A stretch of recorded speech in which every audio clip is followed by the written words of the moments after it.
So, what did we learn from Manchester United versus Ipswich, and in particular, Ruben Amorim's first game in charge? There's been so much interest about a man with real clarity in terms of the formation that he wants. And in that interview that he did before this first game, there were a few things that I wanted to pull out, and actually what I want to focus on as well. I want to talk about, he spoke about possession, he spoke about duels, he spoke about fitness. I want to add profiles to that. And also want to touch on, I guess, the whole discussion about the tactics here, because I think profiles is an important one. I've written down about 14 different lines that I could have used for things we've learned from this game, and I'll try and get as many as I can, and we'll obviously break down the goals and the problems that are still there with Man United, because there is so much work still to be done. And also, when we look at this team, this is a starting point. He's only had a couple of training sessions, but I thought that there was a lot to learn from this game in terms of Man United and the same old problems that they have. Some areas that I think you can be really positive about. I think the goal in particular, but also I put players in this team and this squad.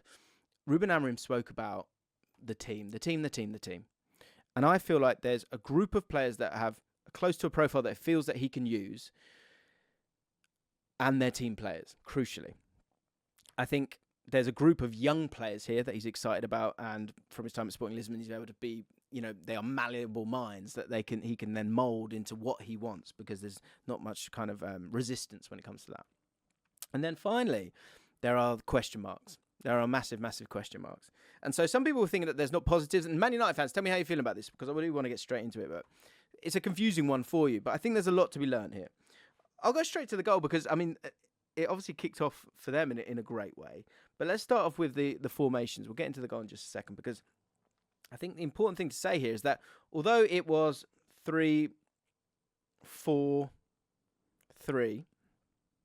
it wasn't, was it? Let's be honest, it was a 5. It was a 5 with a couple of players that I didn't expect to be sort of the aggressive players in this, being the aggressive players in this. And what you can see in front of you right now is that there ends up being quite a big gap. But what I think is also worth mentioning, and is really, really interesting here, is that supposedly Amorim's got this brand new formation that no one's ever seen before. But actually, when you look at the way that Ipswich played, they played exactly the same way. Hutchinson peeled off to this side. Smodics, who wants to be a bit more of a centre forward. Instead of being out wide, he was in this half space here. Leif Davis was able to play a lot higher. Wes Burns was able to play a lot higher as well. And actually, Ipswich were really playing the bulk of the game in the style that you wanted to see from Manchester United. Obviously, if you work it around as well, Burgess, Twanzebe, sitting back that little bit more, and it turns into a 3-4-3. So that I thought was really, really interesting. Obviously, they start off really, really well, Man United. And from build-up play in the first few moments, we'll show you it. You see the ball played to Mazraoui. And there's an incredible stat, an absolutely incredible stat on two players here. This one here and this one here, Rashford and Mazraoui. Sorry. That I think will be worthy of a like. If it is worthy of a like and a subscribe, then please offer it to me. Let's talk about the goal, because Diallo playing on the right hand side, we didn't really expect that to happen, but he did. And what was great, and the first thing I wrote down when it was all rosy for Man United was no more vibes. That's right, I said no more vibes. And what I meant by that was the positioning of Bruno Fernandes, because I thought it was really, really interesting where he is for the goal, because the ball makes its way over to Diallo. And Fernandes, I think, in the past, I think he would have obviously shown, he always shows, but he would have kept going closer and closer and closer and closer and closer, or he would have stood here and gone, come on. But most likely he would have probably picked it up and then gone and done something himself. Yes, it was a mini moment, and yes, there's a lot more coaching to be done for this Man United side. But what I did really like was what Fernandes did for this goal, because he understood what Diallo needed and wanted, and he obviously has been told that. I may sneeze. It's right. It's there. Stick around. There you go. Let me show you the goal, because it's fantastic stuff, and really, really clever play through the lines, and it's exactly what you're screaming for if you're a Man United fan. And as I say, I think you would generally expect Fernandes to be here. in terms of that build-up phase when we're thinking of the 3 and then the ball going out wide and then being played into him. And obviously you've got Garnacho on this other side. That's the symmetry you're kind of wondering. But actually, as I said, Fernandes is here. So what he did really, really well, to go back to the tactics board, is he stepped into this area here. And what that did is it created this whole channel for Diallo. And this is where Diallo absolutely thrives. So that's been coached into them. And I think that's a really positive thing for them to be, excited about, and you should be. And as I say, massively early days, but obviously there are some problems here as well when we talk about possession, duels, fitness, profiles, and what Amorim has said after the game. He's able to therefore create that little space, play that little pass into that area, and as we move it along, I think the thing that we've got to applaud here as well is just how much of a talent Diallo is, because he's on the halfway line. He's on the halfway line. Let's just make that clear here. And then as it moves on, now he's got himself there driving in that inner channel, but that comes from the width that's provided, then that little mini overload, and then creating that space for Diallo, who obviously is right foot, who wants to kind of go inside. He always does. Really good work from the bodies up there as well. And also, importantly, in those gaps. In the gap, in between the two defenders, in the gap as well. And of course, the goal comes through it. Rashford gets his goal. We'll talk about Rashford in more detail. Actually, let's do it right now, because possession. When we're talking about possession, second half was much better, I think, overall, but it's where the possession was that I think is the big problem here. Check this out. So let me give you a super stat. Okay, ready? Ready to hit the like button? Come on. Yeah, bud, you know you want to. Mazraoui here, this is his passing network. I think what you can see is the struggle that Man United had to progress the ball through the thirds. And part of that was down to the midfield too for me, and just a lack of energy throughout. And another thing I wrote down, the seconds add up, and we'll get to the Ipswich goal in a second. But Mazraoui, 127 touches. 127. That is outrageous. Let me show you the average positions from that first half. You see how deep it is. Yes, the structure's clearly there, but in terms of getting the ball to those two centre midfielders, just not happening, not even a bounce back, and also unable to really punch the ball through to other players as well, consistently playing the ball to Diallo, but then from there, not really being able to get anywhere, and that's the passing network for the whole team, and you can see how thick the line is for the centre-backs, the fact that it's just going back from side to side. So that penetration's not there. The second stat I want to chuck in there, and I will give my final thoughts on Rashford. Rashford had 13 touches. And as you can see him up there, he's not involved. In terms of possession, unable to work the ball up the pitch. Really, really struggled with that. From a defensive point of view, as I say, I think another thing I wrote down, safety in numbers. And I also wrote winning time. And this is something that Amorim spoke about. He was trying to... He wanted to kind of win the games. He actually did speak about, I've got to play the way I want to play. I don't think he totally did, because they're not ready to press. That's definitely something I learned here, that they weren't ready to press, and that's why they had to defend as deep as they did. And what we saw was a back five. But there were two players that were consistently kind of stepping up to sort of look to affect the game, because the problem you've got is you've got two players massively isolated in Casemiro and Eriksen, and that will be the difference when it comes to those profiles and bringing in Ugarte. Ugarte is absolutely crucial for this football team, because you have to have someone where these guys can feel a bit more free in not hurting the team if the ball makes its way through into these areas. And what was interesting in terms of that snap and that press, and going back to the two teams playing pretty similar, is the fact that so that was kind of not the pressing structure, but that, out of possession, they were kind of staying away from it. But with Ipswich, and the aim was to stop the ball from going into Morsi and Gajust, who I thought was absolutely fantastic in this game. But then on the other side of it, if you look at Ipswich, it's just exactly the same setup in terms of stopping Casemiro and stopping Eriksen. Now, I feel like Ipswich did a much better job in terms of getting at the opposition and stopping those balls going in, and aside from the goal, of course, as well, where they were able to break through, and maybe one other moment, which I'll show you in a second.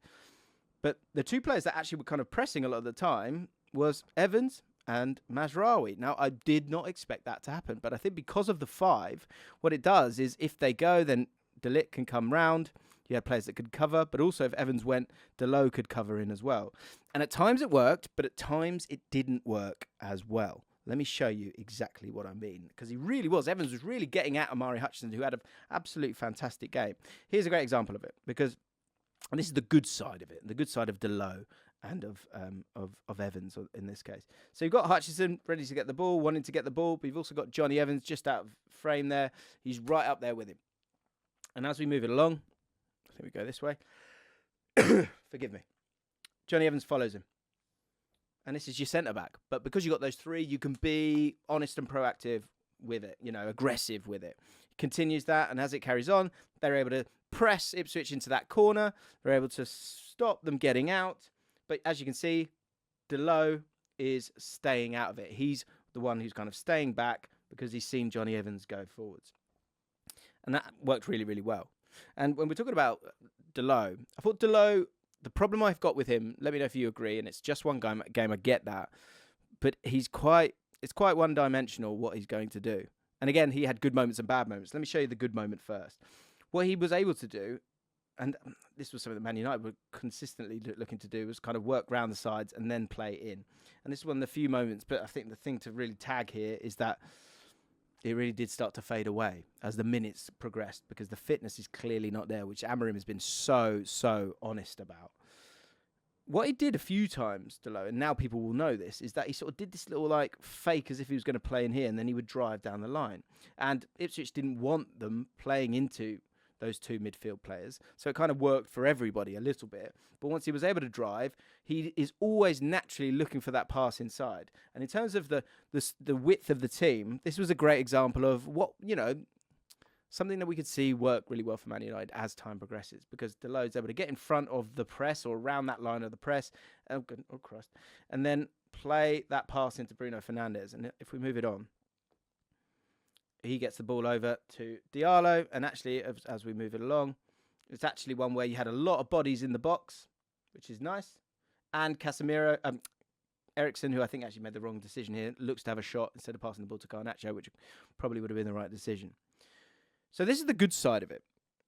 Sadly, there's a bad side of it, which comes here. And there's a hidden problem in this first couple of screenshots. So I'm intrigued to know how you guys feel about this. And this shows both sides of sort of the one-dimensional side of Delo, in terms of him playing on that left-hand side, which I think in time you'll look to get away from unless the striking decision changes.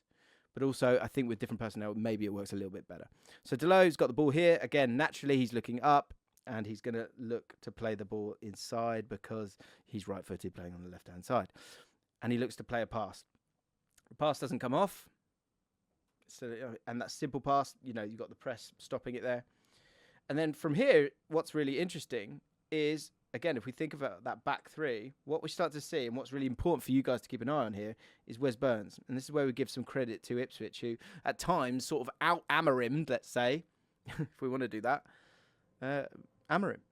Wes Burns drives and makes the run and takes away, and it's about opposite movements. That's something that Amorim's going to be desperate to do, opposite movements. Any club should be doing that. There is so much talk about formations. I understand that. But it is about kind of the right profiles and people making the right runs and working together. And Omari Hutchinson will always want to drop into this half space and pick up the ball and turn.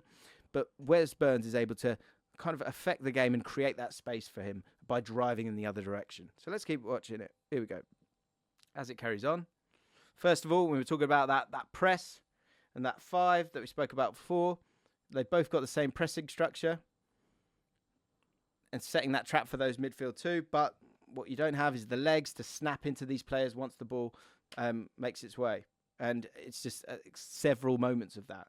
And Omari Hutchinson, obviously keen to get on the ball. And now he's got that space because Wes Burns has made that run. He gets the ball here. Johnny Evans knows he needs to jump up and get to him. That's his job.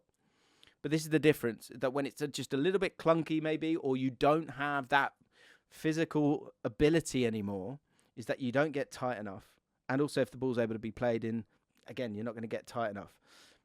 Omari Hutchinson gets the ball here, spins him, takes him out, wins the ball after that, able to get the ball to Delap, that's centre forward, looking to help the team, and then they're on the way. And actually, by the end of it, God bless him, it's Johnny Evans who's coming back. So the thing I wanted to say is that, it's not at Johnny Evans. He's so honest here. But what's going to be interesting in time is How does this play out? Who is the player to do that? Is it Martinez? Would he suit that? Probably. Is it Luke Shaw, who came on? Would it suit him? I think on the other side, maybe Schmodix is an easier player to deal with in that sense. But Mazraoui, I thought, was absolutely fantastic in this game. And I think you've got yourself a really good option there on that right side of those two centre-backs. But Johnny Evans really, really struggled. And I think Delot struggled as well in terms of being one-dimensional going forward. Let's look at the goal for Ipswich because, as I say, one of the things that I wrote down, the seconds add up. And the energy in this team is just absolutely nowhere near it. Let's start off with just the amount of space that Omari Hutchinson had in this game. I do want to talk about 3 Ipswich players that actually, if you put in this Man United team, they would have been miles better. Like Man United would be a better team. So Omari Hutchinson, look at the space he's got, first of all. So much. That's probably the wrong way of doing it, isn't it? So much space. For their most dangerous player. And that, again, comes down to that 2. Because if that 2 haven't got the energy to kind of get across and go and hurt them and get to them and affect them, then it's going to lead to one of these back 3 having to come out. And often it was Johnny Evans who was looking to do that. And what's a really important thing I want you to keep an eye on here is the clock. So 42 minutes. Let's go back to, I think it's up here we're going to go. So first of all, as I say, Omari Hutchinson drives. And Johnny Evans, he's so honest. And that's the thing. I don't want to hammer Johnny Evans. But I think you need a different profile, right? It's as simple as that. And we're talking about one of those things that Amorim spoke about, duels. Right at the start, we spoke about duels. So Johnny Evans kind of wins his duel here, to be fair, right? 42:07 on the clock. The ball makes its way out here. Delot doesn't win his duel. And throughout the game, there just wasn't enough of winning your duels, holding the ball up, affecting the opposition in some kind of way. Because, what is it? Johan Cruyff said something along the lines of you've only got the ball for 3% of a game. The rest of it is about your spacing, how you can impact the opposition, the runs that you make. But when you do get those moments, you've got to go and win them. And that's how a football game will be won or lost. And when you're playing against a team that will probably be in the bottom 6, you've got to win your duels. Honestly, it's as simple as that. He doesn't win it. Now we're at 42 minutes 12. Keep an eye on the clock. First of all, so easy to play this pass into him. Trotting. Everyone's trotting, okay? Garnacho's on the wrong side. And as we move it on, so now, this is crucial. 42 minutes 14. He's got the ball here. Now, if you want to be compact, fine. If you want your 2 lines, fine. And look, you've got 5 there. You should be all right. What can't happen is that a player can get the ball in the half spaces. Just can't happen. It cannot happen. And also, when we move along, you're probably going to guess what's going to happen, is first of all, he's able to make that pass to Omari Hutchinson. Second of all, he was given 3 seconds, which doesn't sound like long, but is long, to make that decision. Now, I'm all for being compact as a defensive line, but once you are set, you then need to work towards the ball and affect the opposition. He has so long to get the ball to Omari Hutchinson. That's a crime. It's a crime. And as we move it on, he's able to get the ball there. Garnacho missed out on this case, in this instance, and we move it on. He's able to play the ball wide. Again, if you want to be compact, fine. If you want to be compact and have your lines, fine. But you stop the passing, affect the game. Delot, again, in this instance, he's just sort of not really getting at the defender. And again, it's just a criminal. That pass can't happen. Guess what happens? Yeah, that pass happens. That's on the next one. That would have been good delivery, wouldn't it? That would have been great delivery. Is it on this one? There it is. That pass there would happen. And then again, in terms of getting to get a yard and impact the opposition, Casemiro in a 2, when you're working, it's that lateral movement to get to your guy and win your duel that's going to be absolutely crucial in terms of this system working. And these 2 can't do it. They just can't. Now, he gets a bit lucky with the goal. But he deserved it. And they earned it. And they were unlucky. They were really, really unlucky with some of the chances that they could have had. Ipswich were the better team. They had more XG. They had better chances. And the final thing I've got to come back to is possession. obviously needs to be better. The profiles need to be better. Fitness has to be miles better. And this is what's going to make life really tough for Amorim, because you might lose a lot of steam of the excitement because of it. Basic stuff, win your duels.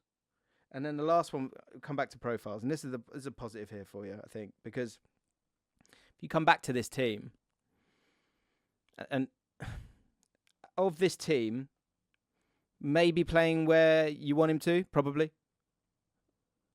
You want him in the team, you want him in the squad. Absolutely. What a footballer Mazraoui is. Diallo, maybe, you certainly want him involved, right? And Fernandes. I think aside from that, maybe Garnacho. I think the rest of that team is not your starting team. It's not the team you want. You want to bring in other players. You want to bring in Ugarte. You want to bring in... And this is the one I need to... We've got to talk about Rashford. 13 touches. And this was the moment that really, really kind of wound me up. We've done a video on Rasmus Højlund. Go check it out. I believe he is the best answer that you can find right now. Although saying that, if Amari Hutchinson's playing in this team and Leif Davis is playing left wing back and Liam Delap is up front, this Man United team, goes from strength to strength, which is an interesting one. So he actually just needs to look at the opposition today, because there's some players there that could be really, really useful for Man United. Can they get them to the full heights of what they want? Who knows? It depends on how good those players can become. But those three in particular I thought were fantastic. But this moment here, Delot, he's on his right foot. He wants to play a pass. And Rashford is just chilling. It's just chilling there. It's not good enough. He absolutely knows he needs to make a run here. Let's get a different curve on it. He's got to come here and show. Has to. Or he has to peel off and run into that channel. One or the other. And Delot looks, he sees him, he expects him to be there. It's not that difficult. This is basic stuff, and he plays this pass. And so if you think of where Rashford, especially when Delot looks up. So Delot's looking up now. So once you've got that moment, then he needs to have made his run. Still not played the pass. You've got that second to move here. Get in front of that defender. Affect the game. Help the team. He's walking. I don't want to hammer him. I really don't, because I think he's so talented. Something's not right here. And actually, I think it's when we're talking about team, and that's what Amorim's talking about a lot. Rasmus Højlund did more in 5 minutes, despite not having the same talent as Rashford did for the rest of it. And that was probably the most revealing thing that I've learned today, because I think when it's his first game and you've got that kind of opportunity to not show, that's, you might not have the legs. Some players might not have the legs. But to not just show and get yourself in those positions and affect the game in that way, that was... Yeah, I didn't want to say that. I didn't want to have to say that, but I had to. Let me know what you think. How are you feeling about this one, Man United fans? It's going to take time, isn't it? It's going to take time. And a lot of those players won't be starting for long. But it's profiles instead of formations. Go check out that Rasmus Højlund video. If you enjoyed this, hit the like button, subscribe. I'll speak to you soon.